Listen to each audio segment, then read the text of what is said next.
কালী পুজোর পরের দিনটাই সকাল সকাল উঠে সেজে গুজে চললাম ঠাকুর দেখতে। দাঁইহাটের দিকে ঠাকুর দেখতে যাব ঠিক করেছিলাম সবাই মিলে।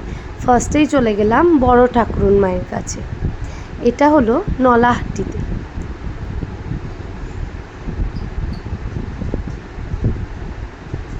মায়ের দর্শন করলাম, খুব ভালো লাগলো দেখে।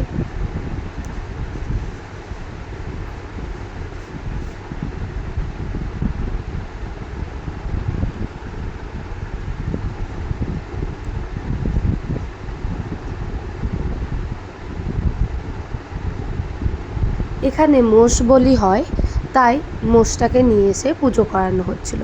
তারপরে গেলাম মেজ ঠাকুরনের কাছে, কাছাকাছি মুসথুলে, যেখানে ওই মশাল জ্বালিয়ে বিসর্জন করতে নিয়ে যাওয়া হয় ওইখানে। তারপরে সেখান থেকে গেলাম ছোট ঠাকুরনের কাছে। এখানে মায়ের দর্শন করে নিয়ে গেলাম দাঁইহাটের ডাকাত কালী মায়ের কাছে। সেখানে দর্শন করে নিয়ে রাতের বেলায় গীতশ্রী আর আমি গেলাম খেপি মায়ের নিরঞ্জন দেখতে। মন্দির থেকে বের করা হচ্ছিল মাকে।